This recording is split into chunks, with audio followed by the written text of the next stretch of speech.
Hi. For those of you who have not met me, I am Zoë Gowen, the Executive Editor with Atlanta Homes and Lifestyles, and I have Tammy Connor here today, who's an interior designer. I'm sure many of you are familiar with her work. She's been in practice since 2000, and the magazine has been fortunate enough to feature several of her great projects. And she's also won lots of Shutze Awards throughout the years. And this is a really special project for both Tammy and the magazine. It is our May cover darling, and where we also feature the Shutze Award winners, which Tammy won one again this year, but that is not what this project is. Although this project is in a home that was designed by Shutze. So it feels like an all-around home run. So I won't leave y'all waiting to learn more about this project. I will let Tammy kind of dig into here. And Tammy, from my perspective as an editor, there are millions of stories to tell from this. And it seems like such a dream project. I feel like you must agree. So if you would kind of tell me, how did this fall into your lap, or did it? Sure. This project, this was a really special project for me and our team because not only was it a Shutze, which we love his work, but the clients came to us just with a really unique story and background. And they both grew up in Europe. Her family also has a farm in South Georgia. So she went between Europe, several different places in Europe and South Georgia, and she has a design background. And so she called me one day and said, I've seen your work. I'd love to meet with you. And so I probed a little bit, and I said, so where have you seen it? How did you hear of us? And she actually said, I found you on Google, which was a first for me. And quite honestly, had she not told me it was a Shutze house, I mean, this was probably 6 or 7 years ago when Google was not as much of a legit, search mechanism for design. I don't know that I would have even gone and met with her, but we did, and it turned into an absolutely fantastic project. We did it with Stan Dixon, and John Howard was the landscape architect, and Nick Brighting was the contractor, and it was just a dream team, dream client, and we can get into more of why that is as we go. But yeah, a really unique all around project. All right, found by your great work and Google. I think Yes, that's wild. exactly. Um, Never second guess Google. no, you're every digital marketing specialist dream. I Yeah, bet you're gonna get calls for testimonials after this. right. Um, so how long did the overall project take, and sort of what state was the home in when you found it? And I mean, how did you balance working on a revered Shutze, but also acknowledging that it's 2020? Right. So the project took about 2 years. It was pretty fast paced for what it was. They were moving their family. They have three small children and several dogs from Europe. So they ended up, needing to rent a house and live there. So they were trying to get it done as quickly as possible. Um, and just being a Shutze, I mean, I would say, the whole team, especially the client, she was only looking for Shutze houses. So she looked at, I want to say maybe 5, and this was her favorite. And also part of how she found me, just by Googling Shutze, because we've worked on some of his houses before in the past. And so our goal on this was to maintain the character, obviously, of a Shutze house, which you can see, especially on the main floor. A lot of the detailing was his. And then we just sort of infused it with a little bit more of a lightheartedness. She came with some serious collections. So, for example, this is the entry hall, and these are 17th, 18th century masters drawings that were originally all in groups of maybe 8 to 10 in large frames that her mother had. And there wasn't a spot in the house to put them on a scale like that. So we just decided to explode the whole thing and not take it quite as seriously. We reframed every single one. A lot of them have custom fabric mats on it. Every single mat and frame were picked out specifically. And the funny thing about this is the way we figured out how to hang this was quite a challenge. We basically covered the dining room and living room floor with brown paper, and we drew the template of the walls. So where the windows were, where the stairs came down, and we had to use both rooms because the space is circular in 2 floors. So we did that, and then it was a gigantic puzzle. I mean, it took literally a day of placing all of these things, all these individual pieces on that piece of paper, and then drawing a template of where they would be, so that when we removed the pieces, we hung the paper up, and then we could see where each piece of art needed to hang. We hung it over the paper, and then once everything was hung over the paper, we tore the paper and removed the paper. So it was a 2-day ordeal, and I'll never forget. It was about hour number 6 of me laying all these out literally on my hands and knees all over the floor in the living room and the dining room.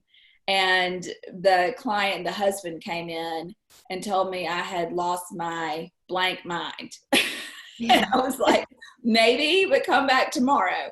And literally the next day we were all like, it worked. So, there are just fun stories like that all over this house. And she really just sort of trusted us to push the envelope a little bit. She actually challenged us to push the envelope a little bit. And since she had such a strong design background herself, I knew if we went too far, she would stop us and catch us. And so this project, I think, was a turning point in my career, just to take risks. Well, speaking of pushing the envelope in art, wow, and the chandelier. Yeah, the chandelier's bronze. It's solid bronze, mid-century piece. A crazy story about this. I mean, there really are so many stories in this house. She called me about 2 years ago, and she's like, you're not going to believe what happened. And one of her daughters, who was probably 4 at the time, 4 or 5, had knelt down from the 2nd floor, put her hand through the pickets, and it was a game for her to spin the chandelier. And she did not realize that this was going on until one day she spun it off of its threading at the ceiling, and the whole thing fell to the 1st floor. Marble floor. Yeah. Did it totally break? Is this the 2nd one? No, several of the pieces broke, but we were able to have them repaired and fixed. But can you imagine? No. She spun it like a toy and like a little top, and the whole thing eventually. And this is not a light chandelier; it's very heavy. So yeah, I'm glad nobody was underneath it. Me too. Well, speaking of pushing the envelope with art, this is one of our favorite stories from production. This Banksy that at first we thought we had a real system error in our layout. Right. So if you'll tell us the story of that. Sure. This this piece of art is a modern artist, Banksy, which he started as a graffiti artist, and his identity is actually, he's anonymous. Nobody really knows. I'm sure some people do, but who he is. And he also recently, I want to say it was Sotheby's, he did a painting and it sold at auction. As soon as the gavel hit, the painting deconstructed. There was a shredder in it that nobody knew, and it shredded itself. So he just is sort of on the edge of doing something that's a little bit on the shocking side. So this painting is sort of in the Renaissance style of a woman and her dog in her boudoir, and it says, like a computer pop-up, a system error has occurred, which is relevant for our client because her mother was lived a very lavish life around the world. And in the second part of her life, she basically gave it all up and started raising and showing dogs. And lived at the farm. So a very, very different life. So this painting really spoke to her, and dogs were a very big part of our client's life. And so she wanted to incorporate them somehow. And we just thought, you know what, why not just plaster the whole living room with it? We've got this amazing Banksy piece that is under scale, but the meaning and significance of it makes up for the visual smallness of it to me. And so we have paintings, as you can see on the screen right here. We've got literal Picassos next to mutts of an unknown artist that cost $100. So it was really fun to just push the envelope and have it be meaningful in a room that has got so much history and architectural significance, but not take itself so seriously. And those were the kind of risks in this project that we took, and why I say it was sort of a turning point, I think, in my career, to see that, you know, as long as you know the rules, it's okay to break them some, and it can be successful. It's great. And this is this is the living room. I'm sorry, guest, I forgot to say that when I was talking. And this is one of the few rooms that's simply white in the house. Yeah, it is. It is. And we really wanted just the architectural trim and everything to just sort of sit quietly, and then let it be enveloped with these dogs. And there's several pieces. The coffee table came from her family home, which I should go ahead and mention. We went on a trip to Italy. There's a few family homes of hers that are now hers, and you know, one included a very large villa with unbelievable pieces that came from her family's estate, and it's still there. And we had access to anything we wanted.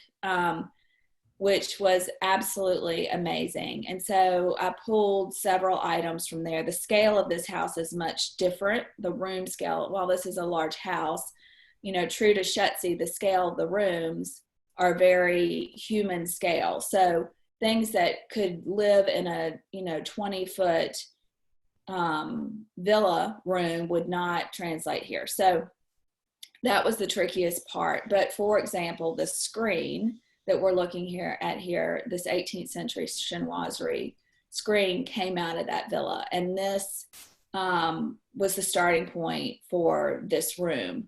Also, just the paneling and the detailing, it's sort of a nod to working so closely as a team with an architect to pull all of this together so that it looks like it was always there. Another thing, the rug in this room came from that same villa. And then the vellum books, their collection of vellum books. I collect vellum books when I travel and have maybe 20 and was excited about that. And then I walked into the library there and there were hundreds, and I literally it was like a kid in a candy store. So I mean, just an amazing collection. So this room right here was based off of and inspired by, the pieces that we found there.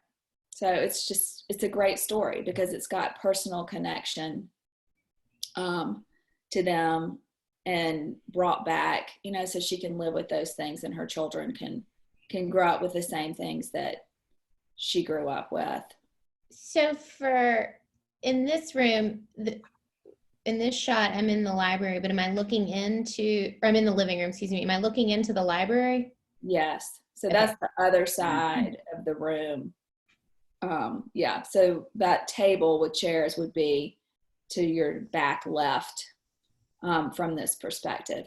And this room is used as more of a nighttime room. That was another thing that was important to her. And is that the rooms have specific functions, but also have multiple functions. So the two of them will eat dinner in there sometimes. This is sort of a nighttime room. To the right of that screen is a small bar that is just a really nice surprise. It's got a wood countertop, a wood carved sink. It's all integrated. And then it has a cashmere upholstered dark orange, almost persimmon walls. And so it's just a little cocktail bar behind that door, which is fun. So this is a room they use at night for dining for just the two of them or after dinner. Wow, I want to go in that bar. I know. And then what is this room? So this room is it's more like an adult sitting room. There is a TV behind the doors, behind that leather chair. So this is the adult sort of TV room. If the kids are watching something and they want to be a part, or one of them does, then this is the room they go to. The family room for the kids is actually, there's a vestibule to the left of this photo in the foreground. And beyond that is the kids' family room. So it's adjacent to that.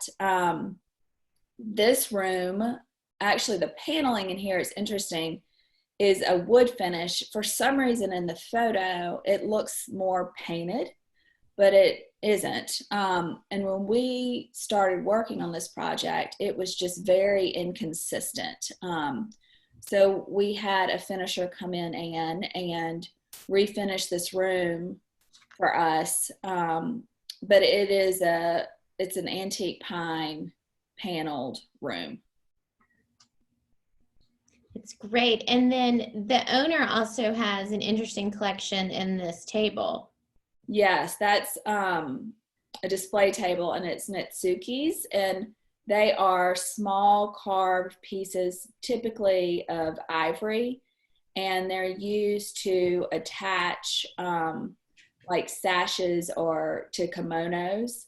And it's just a little decorative element. She's been collecting them, and they're just really interesting. So we found this little table in a way to display it that's still, a functional piece for the room.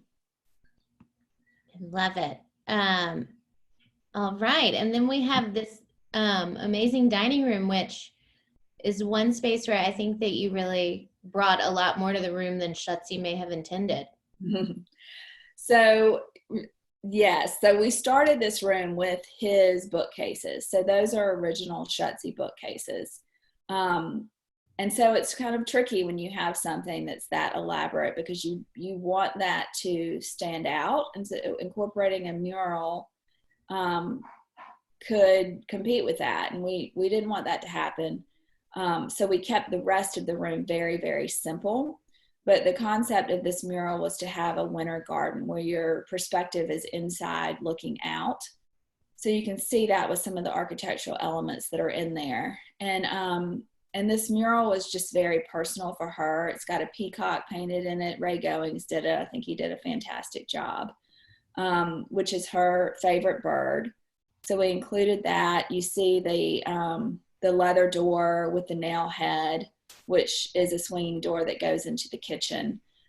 We also have a cardinal incorporated, signifying loved ones lost. It's over the pediment in the room. There's some little squirrels hiding in there. So as you're in this room, you start noticing things about it the more you look at the mural. So it really sort of reveals itself in time, which is just kind of neat. It's this story that just sort of keeps unfolding as you're experiencing the space.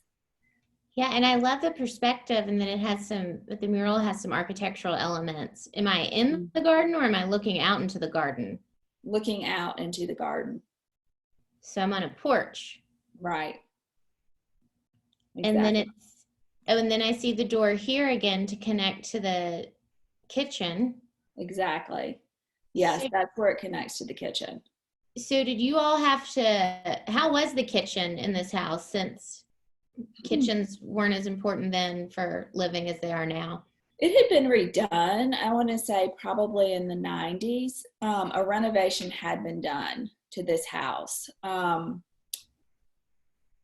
But we basically gutted the kitchen because, I mean, at that point it still felt dated. So the kitchen was gutted. It used to be very trapped in the center of the house without natural light. And so we opened up that area above the sink, which now has pocket shutters there, pocket doors. Right And here? yes, those slide into the wall.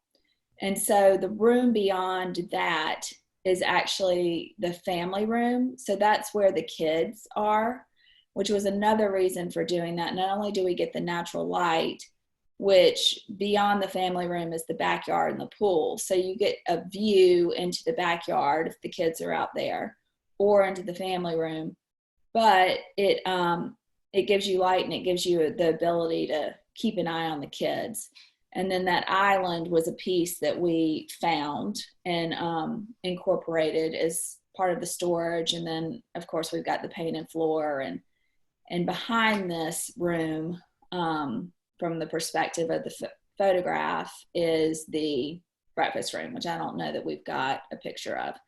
But we raised the ceiling in there just to give it a little bit more airiness, lightness, so it didn't feel quite as contained in the center of the house as it did when we got a hold of it. And then what about these ginger jars and whatnot? Is that from a villa, or?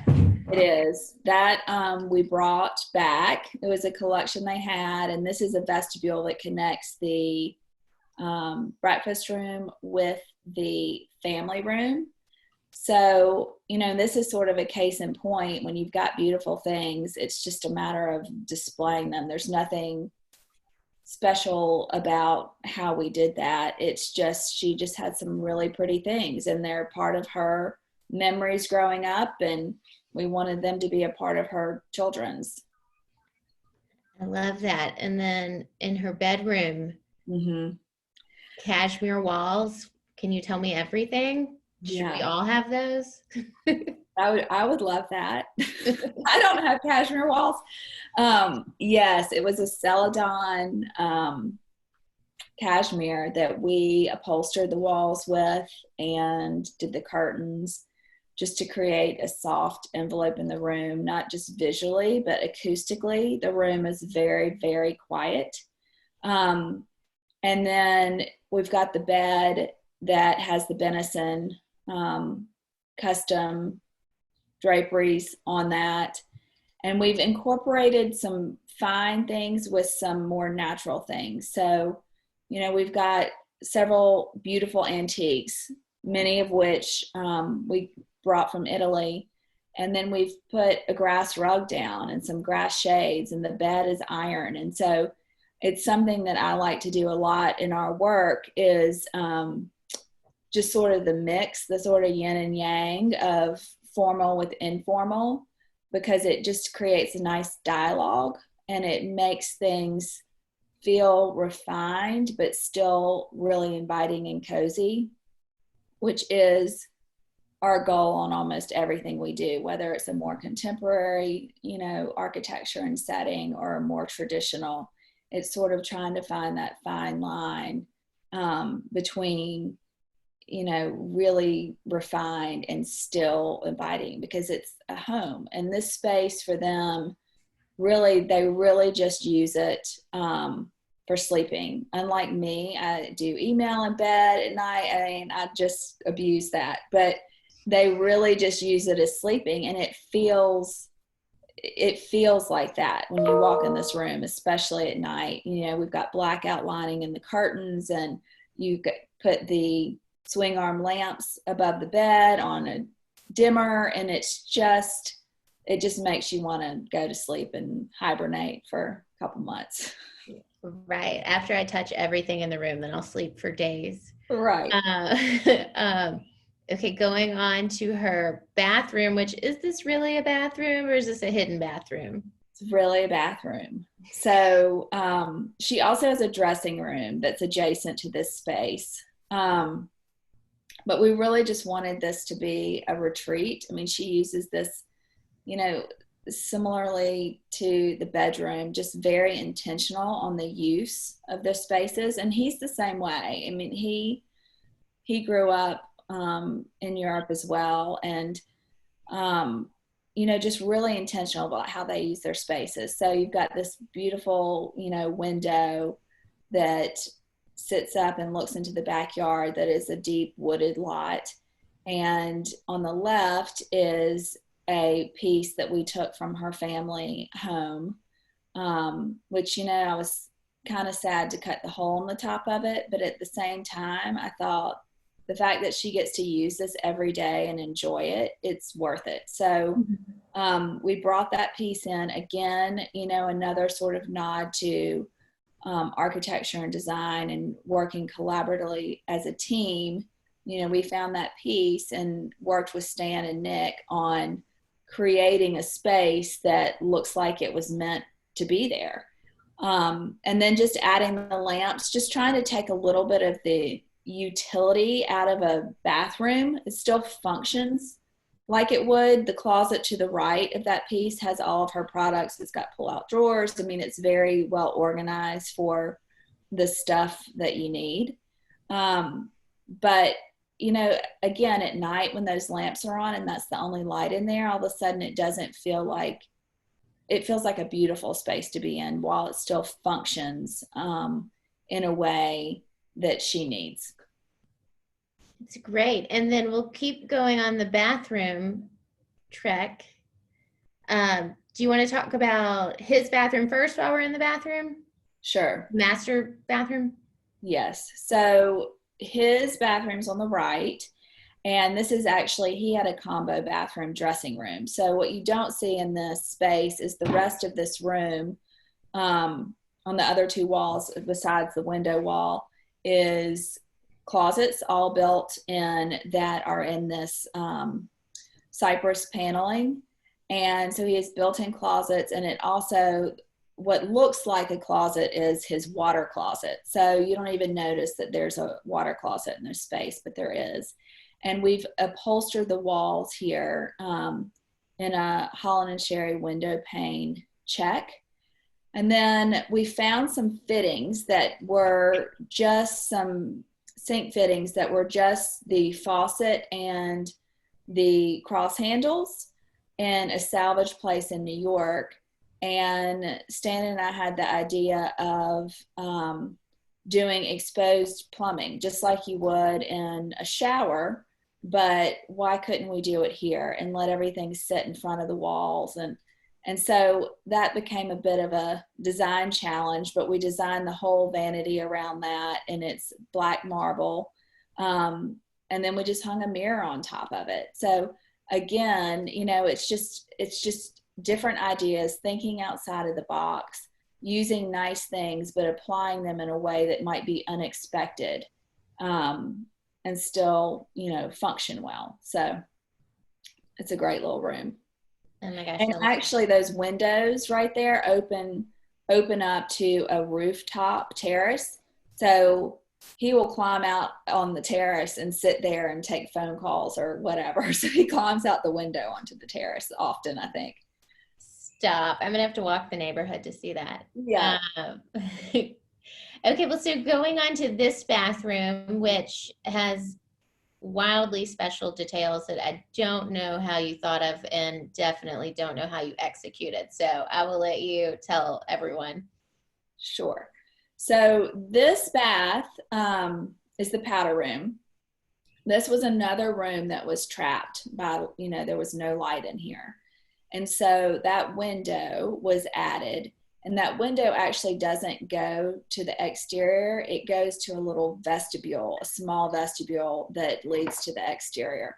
But even so, it allowed for a lot of light to come in. And the center portion of that window is a blown glass that is green. It's sort of like the bottom of a bottle. And just trying to do something really special in this room. That washstand was existing, so we kept that. And they were going to Italy for the summer. And I sort of gave them the charge of, why don't you, because I love Italian hand dyed papers. And I said, why don't you bring me back like 3 to 5 of your favorite hand dyed papers that you encounter this summer? And so she did. And we picked this one, which is sort of a acid green, sort of almost looks like splattered, painted. But it's in sheets. So it was applied in sheets of paper, not in rolls. And we picked the location of each sheet of paper in this and what was going to overlap with what, so that it could be almost like a tea paper application.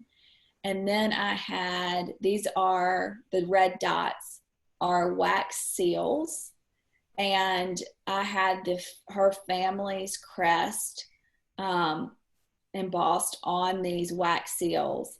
And then we just sort of punctuated some of the joints where the tea paper met, just strategically, so that it wasn't everywhere, but it sort of was balanced asymmetrically in the end. So it's just a really unusual application, and that has a lot of personal meaning to her and is completely random. So did you actually stamp it yourself? We had them made. We had the stamps made. Yeah. Oh, no, but were you the one stamping it? No, we had somebody do it that would be better at it than me. Well, that seems like it'd be kind of fun, though. Although I did put them on the wall.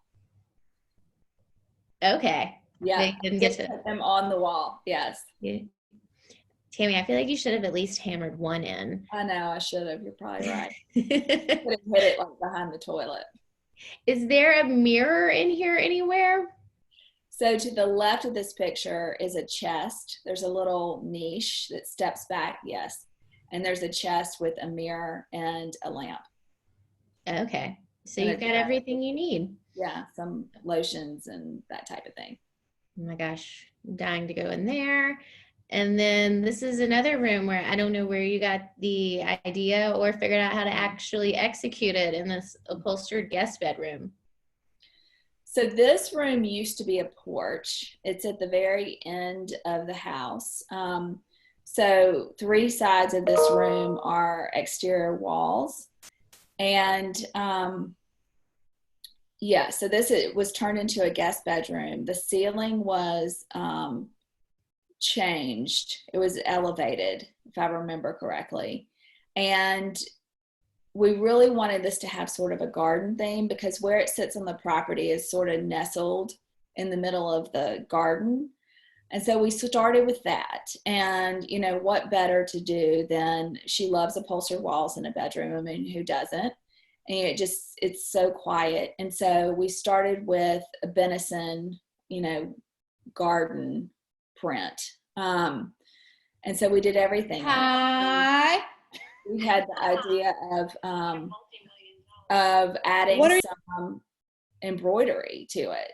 So we hung up all the panels where they would go of fabric, and then we picked which individual elements. And if you look closely, I mean, it's kind of hard to see from the perspective, but they're all over the room. And we picked which individual elements within the room to embroider.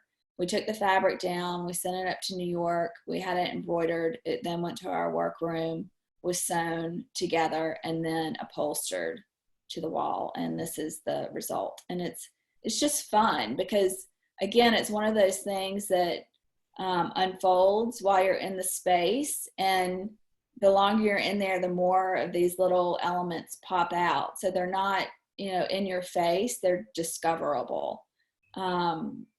And so, yeah, that's the story of that room. It was just fun. So are all of the embroidered pieces, are those only on the walls, or are they also on the bed skirt and the upholstery, or? They're only on the walls. And then did you labor over what colors to use for embroidery, or? Oh yeah, we did. Everything, yes. But and then so you did all that, but is this actually a bird cage? It was, yes. It's now a light fixture. So, but where did you find this bird cage? Oh, God. That's a good question. I found it in an antique store, and then we painted it. And I'm pretty sure, I don't know if you can see it here, and maybe we shut it, but we leave the door open. It just seems like it should be open on the cage, so the Oh, parrot can really? fly in. Mm-hmm. That is so funny to me. So Yeah, you have the hand embroidered walls and then just a bird cage. yeah. Was was that a hard sell for the owner or? No, which is what was so fantastic about her.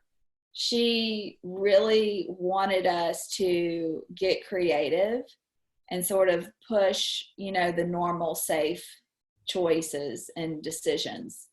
So it just made it extra fun.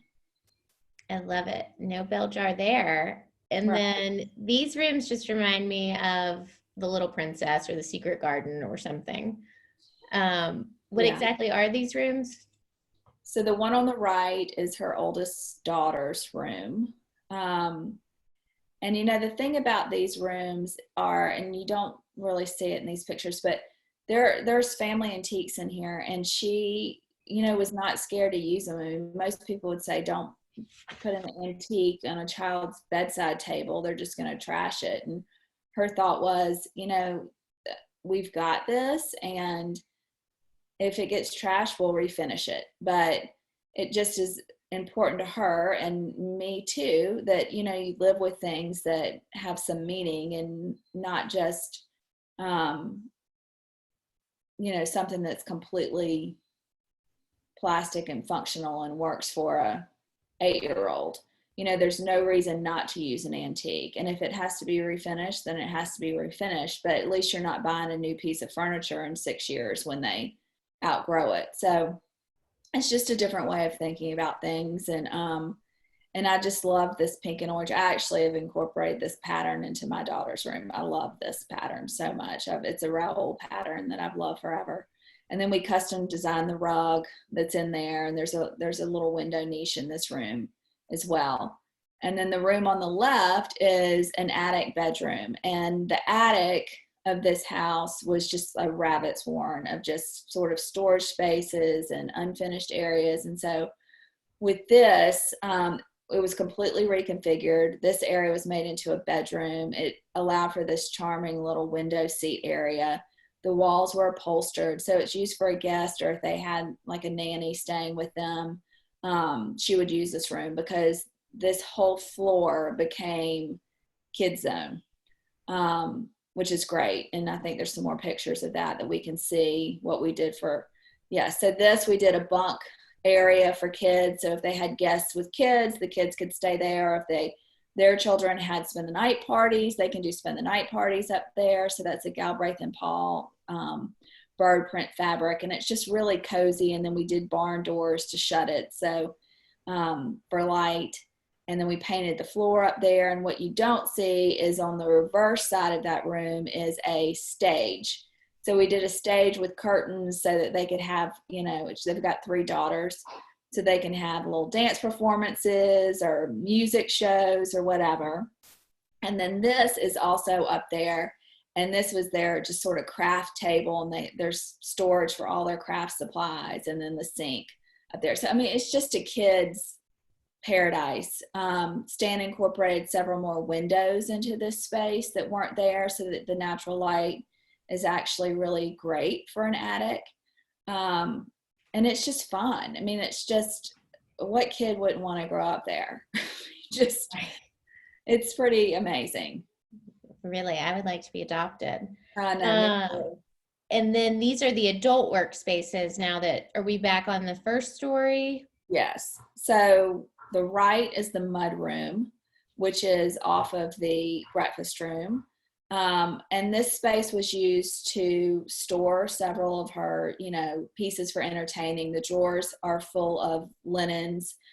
She also used this room sort of as a potting place. And so that sink, that large sink, we incorporated, she'll pot plants or orchids, and it actually has a foot pedal to function. So you'll notice there's no levers on that faucet. So it's great because if your hands are messy and dirty, then you just use the foot pedal to turn the sink on. So this So was, is that always, do you only get one temperature of water with a foot pedal? you can set what the temperature is. So you can mix hot and cold, or it could just be all cold. You can set what you want that temperature to be. So anyway, this room was just really, really functional. There's a lot of bang for the buck in this space with storage. So it's great. It also, if they're entertaining and they need another place to do setup, it can be used for that. And then the room on the left is her office. Again, we upholstered the walls and just to make it quieter and softer. There's bookshelves on either the left and right side that are not in this picture. So this is sort of the operations center of the house. And it is between the kitchen and the pool house. It's also in between the kitchen and the laundry room. They do have a few staff members in this house, and that's sort of their work hub. So she was close to that, and the kitchen and the kids' family room with this location. So the location was really very strategic. Okay, and then am I in the pool house right now on this porch, or is this in the main house? This is the main house, and the French doors, just for reference, behind the hanging swing open to the left one opens to the living room, and the next two open to that lacquered library, that dark blue lacquered library. And this room is great. This was original, and it's got double sets of doors. So it has glass doors and screen doors on 3 sides of the space. And we designed the hanging bed, which they use a lot. The kids use it. They'll go out there and read. They've since put a dining table, a small dining table in that back right corner, and they'll have dinners out here. You know, again, getting different uses out of one space. Where did you find the inspiration for this hanging bed? You know, we've designed several different hanging beds over the years. I think maybe doing a lot of work in Charleston and the Low Country, it just really fits the lifestyle. So they're all different, but we've designed several, and we wanted to incorporate, you know, rope, and then this one's mahogany.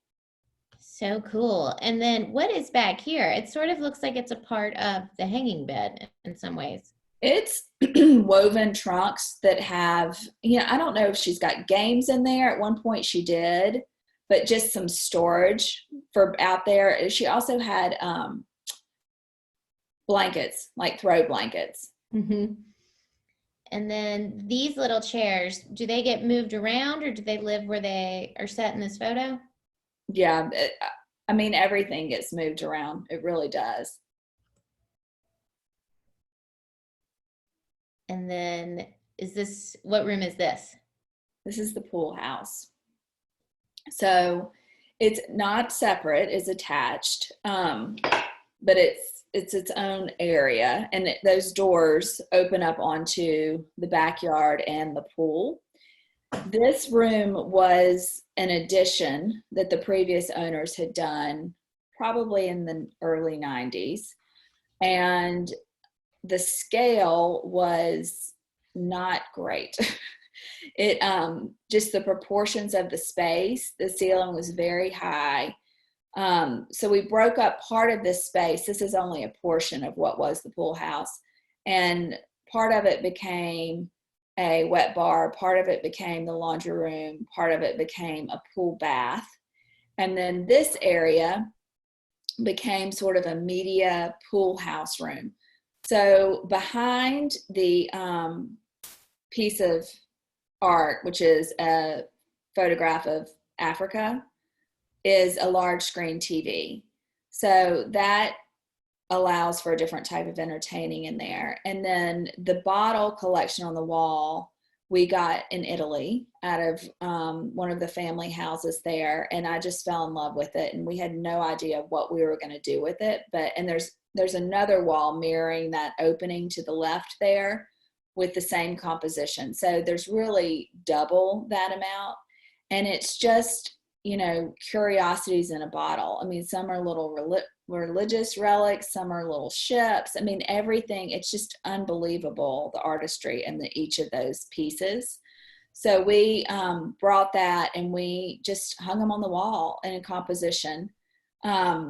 There's also another bookcase flanking this right sofa, and the center of that bookcase actually opens up, and behind the wall with the TV on it is the staff quarters. So you would not know it was there because the door is a bookcase. So it's really a neat space. And then the best part about it, I think, is this whole room is tinted in a ticking stripe fabric. And we did that to sort of visually bring the scale down of the space because it was so high. And instead of just filling it with the ceiling, we used the fabric, and it, again, acoustically just does wonders for the space and gives it something interesting and different. And it's just a little bit more, it's a lighthearted take, I guess, to be able to do that. It was a lot of fabric. I was going to say, how high are the actual ceilings? I want to say they were around 16 feet. Oh my gosh. So like, how high is the top of the pelmet? That's probably 12. Some fabric house loves you. Yeah, I know. It was a lot of fabric. We had to wait a lot. May have cursed you, but I bet they're happy now. Mm-hmm. I know. Yeah, Willard Pitt is our workroom, and he about killed me. But we got through it, and now everyone's happy.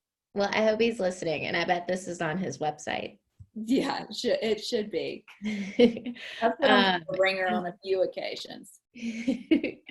And then, so this is what it all leads out to. So can you kind of just quickly tell us where all the rooms that we've seen, where they are, so we can get a sense of the yard? And John Howard, did he redesign this plan?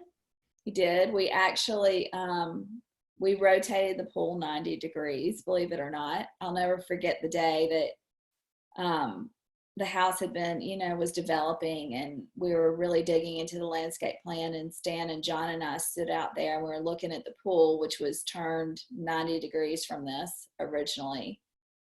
And we were just looking at the plan, and it just kept feeling off. And we all three looked at each other at the same time and was like, are you thinking what I'm thinking? And then we were all like, yes. And I was like, I'm not telling them. John, you've got to tell them we want to rotate the pool. But, I mean, they agreed and they did it. And it's made a huge difference. So the space on the left with that little trellis area, that goes into the pool house. And then the windows, there's a door beyond that, which leads into a vestibule.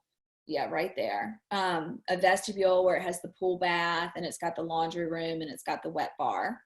And then the 3 windows beyond that is sort of a really open hallway. And on the other side of that hallway is her office. Okay. If you keep going back, those 4 doors are actually the children's family room, which we didn't see a picture of, but beyond that is the kitchen on the other side of the family room. And then if you keep coming to the next set, there's the center, that bay is the wood paneled study. And either side of that are little vestibules that connect to the family room. And then on the right side, the far right side, is the porch. And then beyond that goes into the guest wing. So that's the bathroom, closets, and beyond, which you don't see on the screen, is that guest bedroom with the embroidered upholstered walls. Oh, wow. Well, all right. Well, Tammy, I think we've covered most everything. Is there anything that I've missed, do you think? I don't I don't think so. I mean, it's just a house that's full of stories. I mean, it was such a fantastic, unusual project. I mean, they're not all like this. It just was really special. It gave us the opportunity to work with some really fantastic things with clients that were amazing to work with, and a team that we enjoyed it. You know, it just a really, really special opportunity, and it's been fun, especially, you know, with the magazine coming out and it being on the cover, and just to sort of rethink it and having time. You know, we're all sort of stuck at home and who knows what's ahead of us, but you know, it's just nice to think back on these memories and fun things, and just so glad we get to do what we do, and it makes home feel even more important, I think, now than it ever has before, you know, as our retreat and our solitude. And anyway, thanks for letting me share it. Well, you're not done yet. You're welcome. Thank you for sharing it with us here and in the magazine. It's amazing, and congratulations on the cover. Thank you. I was going to open it up to questions if anyone had any. If you notice, I'm not making eye contact. I'm trying to eye the chat session. Are there any questions out there for the people that are listening?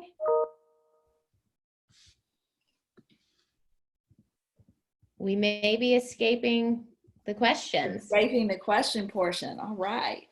Then we were thorough. All right. Well, everyone, thank you for coming and thank you for listening. Oh, wait, we just got one. How long did the whole project take? We have 2 of those, and that's 2 years, correct? Yeah, about 2 years. And it was pretty a fast-paced 2 years.